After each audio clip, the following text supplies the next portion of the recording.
کہ جب کوئی کسی کا داماد فوت ہوتا ہے تو ایک رسم بنی ہوئی ہے کہ اس کے سسرالیوں نے داماد کو کفن دینا ہے۔ یہ کوئی شرعی مسئلہ نہیں ہے۔ مرد کو 3 کپڑوں میں کفن دیا جاتا ہے۔ ایک کپڑے کو لفافہ کہتے ہیں، دوسرے کپڑے کو ازار کہتے ہیں، اور تیسرے کپڑے کو قمیص کہتے ہیں۔ یہ 3 کپڑے ہیں جو کفن سنت ہے مرد کے لیے، اور 5 کپڑے ہیں جو کفن سنت ہے عورت کے لیے۔ لفافہ، ازار، قمیض، 2 چیزیں اس میں اضافی ہیں، ایک اس کی اوڑھنی اور ایک سینہ بند، کیونکہ جو عورت کا سینہ ہے وہ بھی چونکہ شرمگاہ میں داخل ہے تو اس کو بھی خاص اہتمام کے ساتھ باندھ کر اس کو سپرد خاک کیا جاتا ہے، تاکہ جب اس کی میت کو لے کے چلیں یا میت کو رکھیں اور اگر کفن کھلے تو کسی قسم کی بے پردگی نہ ہو۔ آپ اسلام لانے والوں کا وقار دیکھیں۔ 5 کپڑے عورت کے ہیں اور 3 کپڑے مرد کے ہیں۔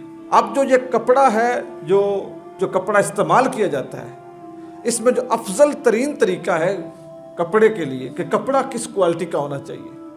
ہمارے ہاں تو عام روایت یہ ہے کہ بس وہ لٹھا خرید لیا اور اسی میں کفن دے دیا۔ لٹھا اچھا کپڑا ہے، اس میں کوئی شک نہیں ہے، لیکن جو سب سے افضل کپڑا ہے وہ یہ ہے اس کپڑے میں یا اس قیمت کے کپڑے میں کفن دیا جائے جس قیمت کا کپڑا وہ مرد جمعہ کے موقع پر، عید کے موقع پر یا شادی کے موقع پہ استعمال کرتا تھا۔ یعنی اس قیمت کا، اس کوالٹی کا کپڑا ہو کہ جس کو وہ مرد خوشی کے موقع پر، یعنی جب وہ بن سنور کے نکلتا تھا اور اہتمام کے ساتھ نکلتا تھا، اس کوالٹی کا کپڑا ہو جس میں مرد کو کفن دیا جائے۔ اور عورت کے بارے میں افضل کفن یہ ہے کہ اس کو اتنی قیمت کے کپڑے میں کفن دیا جائے جس قیمت کا کپڑا پہن کر وہ اپنے سسرال سے میکے جاتی تھی۔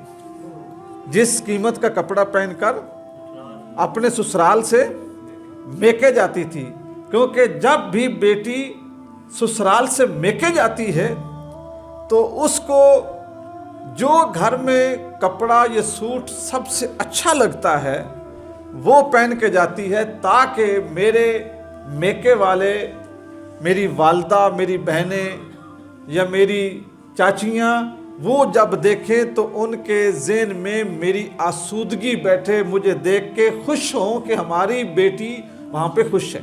تو عورت کے لیے جو کپڑا ہے اس کی قیمت، یعنی اتنا قیمتی کپڑا ہونا چاہیے۔ یہ سب سے افضل کفن ہے کہ جس قیمت کا کپڑا پہن کر وہ اپنے میکے جایا کرتی تھی۔ اب اس سے اگلی بات آ گئی کہ کپڑا کس طرح کا ہونا چاہیے۔ مستعمل تو لٹھا ہو گیا، آپ گئے بازار میں جی کفن دینا ہے تو دکانداروں کی بات ذہن میں بیٹھی ہوئی ہے کہ جی کفن دینا ہے تو لٹھا ہی دینا ہے۔ کس طرح کا کفن مرد کو دیا جا سکتا ہے اور کس طرح کا کفن عورت کو دیا جا سکتا ہے؟ کپڑا کیسا ہونا چاہیے؟ جو کپڑا مرد کے لیے زندگی میں حلال ہے اس کپڑے کا اس کے لیے کفن بھی جائز ہے۔ ریشم کا کفن آپ نہیں دے سکتے مرد کو۔ عورت کو زندگی میں بھی ریشم جائز ہے، آپ عورت کو کفن بھی ریشم کا دے سکتے ہیں، اس کو اجازت ہے۔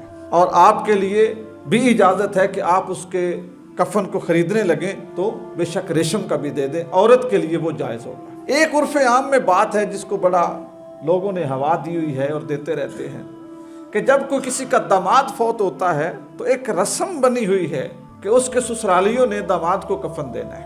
جو سسرالی ہیں انہوں نے کیا کرنا ہے؟ داماد کو کفن دینا ہے۔ یہ کوئی شرعی مسئلہ نہیں ہے، یہ کوئی شرعی مسئلہ نہیں ہے۔ آپ اس کو رسم کہہ لیں، یا اگر سسرالی دے دیتے ہیں تو قبول بھی کر لیں، لیکن اگر نہیں دیتے تو ان کو بعد میں تانے دینا، بعد میں میڑے دینا، بعد میں باتیں سنانا، بھئی دھواڈا ساڈا کیڑا سا کہ تسا جندی وری دتا جمائین کفن بھی نہیں۔ ان کا داماد کے ساتھ رشتہ اسلام کی بنیاد پہ، انہوں نے بیٹی بیائی کلمے کی بنیاد پہ، تو داماد اور سسرال کا رشتہ کلمے کی بنیاد پر ہے۔ کلمہ جس مذہب کا ہے اس مذہب نے کوئی شرط نہیں لگائی کہ داماد کو کفن سسرال نے دینا ہے۔